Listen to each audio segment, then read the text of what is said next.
সবচেয়ে শ্রেষ্ঠ সুখী মানুষ তুমি পৃথিবীর। 3 বছর হয়ে গেছে আমাদের সংসারে। কি পেয়েছি আমি? কি দিয়েছো আমাকে তুমি? এই যে এই বাড়ি ঘরের প্রত্যেকটা জিনিস, এসি, খাট, ফার্নিচার সবকিছু কে দিয়েছে? আমার বাবা। আমার বাবা না থাকলে কি হতো আমাদের? কিচ্ছু পাই নাই তোমার কাছ থেকে আমি, না টাকা, না শাড়ি, না গয়না, কিচ্ছু না। তুমি সব কি বলো?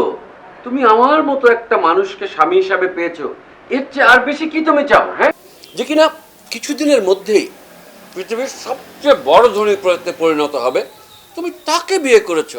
আমি আর কি চাও? পৃথিবীর শ্রেষ্ঠ ধনী কবে হবে তুমি?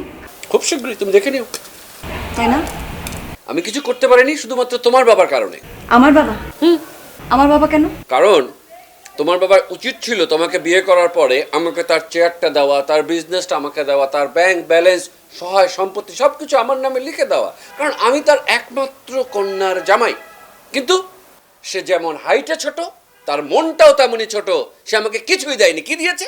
সে আমাকে ডেস্কে বসিয়ে দিয়েছে, ডেস্ক অপারেটর। 8,000 টাকা আমার মাসিক বেতন।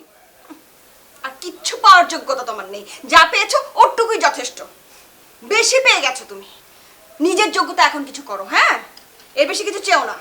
আরে নিজের যোগ্যতায় তো আমি অনেক কিছু করেছি। কি করেছো? তোমাকে বিয়ে করেছি, তোমার বড়লোক বাবার একমাত্র কন্যা হচ্ছে তুমি। এটা কি মনে করো আমার যোগ্যতায় বিয়ে করিনি? আমার যোগ্যতায় আমি তোমাকে বিয়ে করেছি।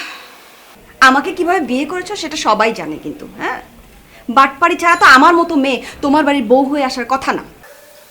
শোনো, ইংরেজিতে একটা কথা আছে, there is no rule in love and war. ভালোবাসার ক্ষেত্রে কোনো নিয়ম নীতি নেই। এটা তোমাকে বিয়ে করেছি, ভালোবেসে করেছি, যেভাবে করেছি সেটা আমি করেছি, আমার ক্রেডিট। এই ফারহান, ভাইয়া চানাচুর খাই। এই ফারহান এদিকে আয়। ভাইয়া ডাকছে, যাও। নাও, তুমি খাও।